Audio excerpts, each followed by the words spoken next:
This is Dr. Ruckus again, and this week we are going to be looking at the role of law and of courts. Now, as we go through this, um, you're going to find that what I'm going to go through in these lectures and what you're going to read is by and large an overview. As you start taking courses in the program, you'll find that we start getting more specific about all of this. All right, so let's get started. All right. So before we get to the courts, the first thing I want to talk about is law and why we need law and what the function of law is. All right? If we did not have laws in this society, by and large, we would most likely be living on anarchy. Economists tell us that if we don't have some form of social control, it would be survival of the fittest, where instead we would be governed by those that were the most strong rather than rules and regulations which currently govern society. All right. Um, Law is designed to give social control. It's designed to create a level of parameters in which society wants to live. Now, many times these parameters are common across all societies. For example, among most human, actually, I would say universally, among all human countries, murder is against the law and not permitted. That said, there are certain behaviors, such as the use of marijuana, that will vary even from state to state. So it's all law, at least in theory, is about people coming together and creating the rules which they want to live by and how those rules will be governed. Or put another way, we're creating a form of social control. All right? Now, by and large, we don't need legal codes for most social control. Most social control is done informally, and it's called informal social control for that purpose. Um, just to give you an example from my life, my father is now passed away, but my dad could say something to me that would let me know what I was doing was wrong. And many times, reactions from our parents, from our peers, from our families, all right, are sufficient to keep us in line with a code that, while it may not be written, that we know is there. Okay? All right? That said, there are certain occasions where we need to regulate behavior. All right? And that's when we call formal social control. All right? Now, formal social control is when we have rules and regulations. And this is where society comes together. In democratic societies, elect legislatures that adopt rules to the time. Now, something that tends to change every 10 years or so, to give you an example of how formal social control works and changes with norms, is when I was a child, the top speed limit on all highways was 65 miles an hour. Then, about 10 years into my life, it changed to 55 miles an hour, and this was a law across the nation. At which point, many people got upset, as particularly in states that had long stretches of road that didn't have a lot of things on them. Yes, my cat's joining us. Didn't have a lot of things on them. So as a result, the law was changed again, and states were given leeway to create speed limits as they saw fit. So formal social control is formal and it's written into code, but it can change. All right? Now, very important to making sure that law is enforced are the police, which we'll be talking about more in the next unit, but also the roles of the court. All right? Because courts rule on a variety of different matters, and it depends which level you go to. All right? There are three levels of courts. By and large, if we are going to interact with the court, the level, and these are both, by the way, on the federal and the state level, the readings will actually give you some more details on this. But if we're going to be interacting with the court, we normally interact with it at the trial court level. And at the trial court level, a judge is hearing our specific case and rendering some sort of verdict. Now, we have both civil and criminal courts. Criminal courts, of course, are governed by criminal justice code and can carry sanctions in the criminal justice system. By and large, civil court is set up simply so that people pay things. There are also a few special courts, such as probate courts and bankruptcy courts, all right, that are part of the trial court process but are their own little entities. Now, if we don't like a ruling in the trial courts, we have the ability to go to the appellate courts. All right. Now, technically, appellate courts are not supposed to decide a case. All right. Instead, they're supposed to look to make sure the procedures were followed. In practice, however, if they see the procedures were followed, but they perceive that some injustice has been done, Many times they'll find a procedural error of some sort or claim there was a procedural error so that they can change the ruling. If the parties are still not happy or feel that they have grounds to appeal based on the constitutionality of an issue, or that a certain statute was not followed correctly, rather than just individual case procedure, there was a much larger issue at stake, these cases can then be appealed to the Supreme Court, which decides the constitutionality of an issue or whether a particular procedure followed statute or a certain action followed the statute as written. However, they can also decide as to whether that statute is constitutional to begin with. All right. By and large, these folks are just supposed to apply the Constitution. But in a partisan society, we see many issues that legislatures and Congresses don't want to address. As a result, many times the Supreme Courts of both the state and the nation end up in legislating, even though they're uncomfortable with it. Examples of court doing legislative actions are decisions that have been basically made in LGBTQ issues, particularly regarding marriage equality / gay marriage, and issues of abortion, Roe v. Wade. There was no unison, so the court had to step in and make a judgment.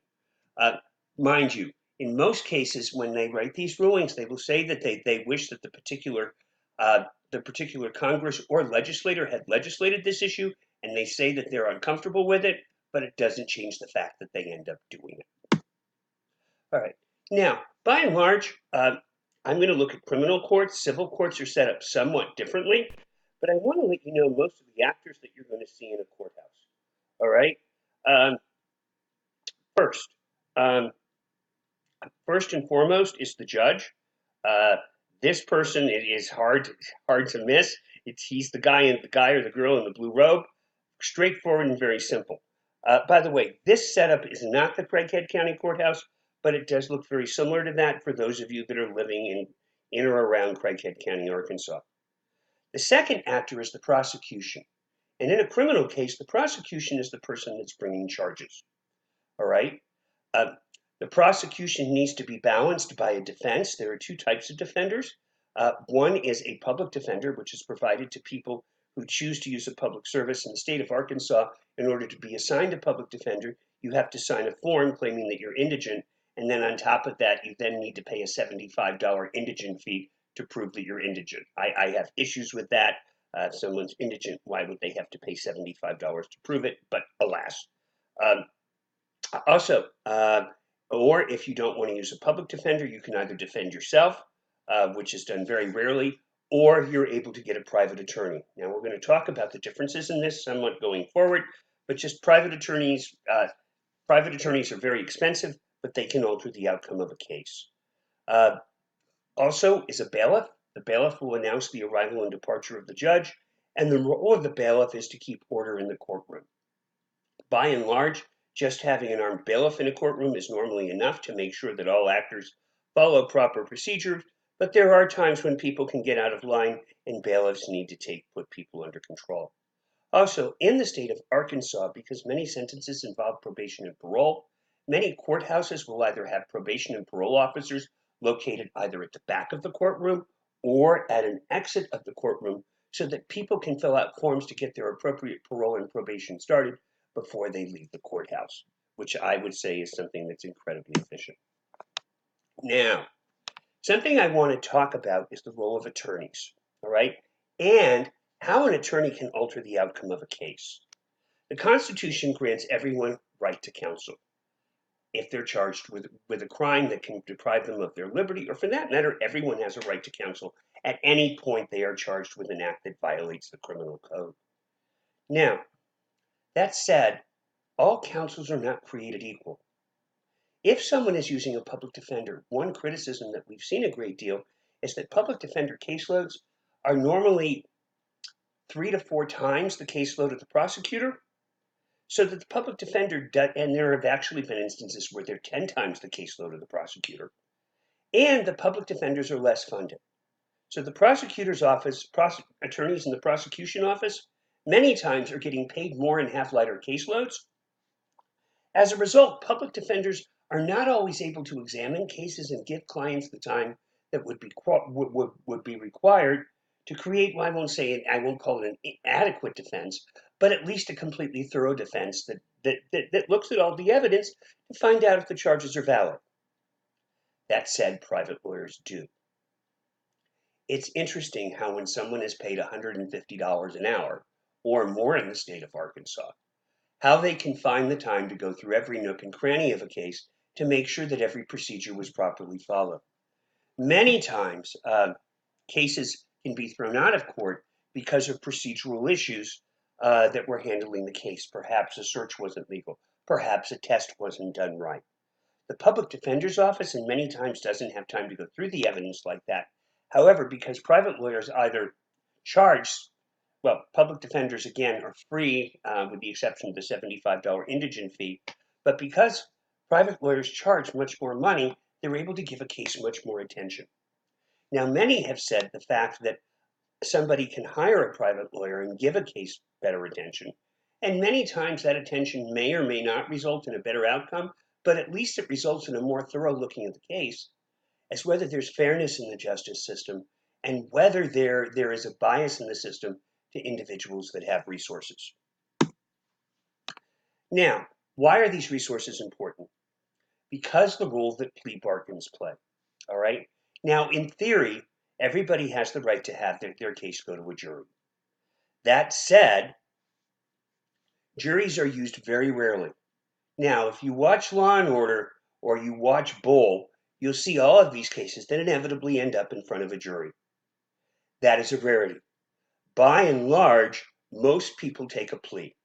I've actually got some statistics here from for federal drug offenders. You will notice that of the cases that were surveyed as part of this study, which was the fiscal year of 2012, 24,018 people took pleas as opposed to 747 people going to trial.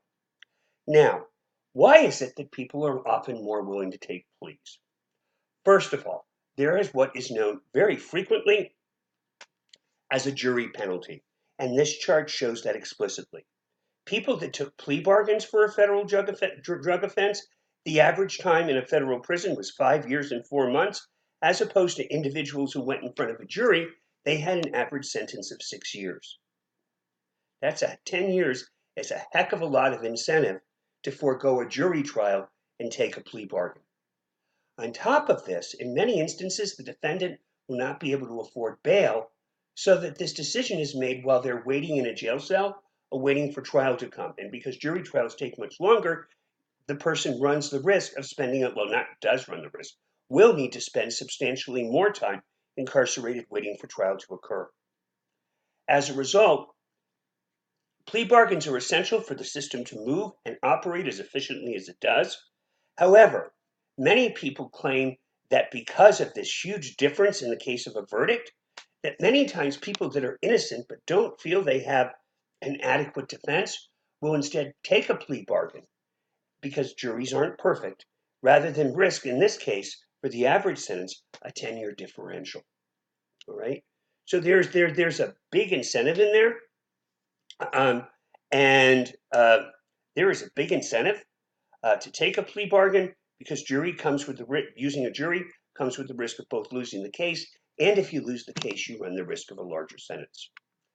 One last thing I want to touch upon, as long as we're dealing with courts, is a trend that we have seen in courts is something called specialized courts. Now, we'll be looking at these a lot more as you progress through this course, but specialized courts are unique because as most criminal courts are by and large geared toward punishment, specialized courts are geared toward rehabilitation.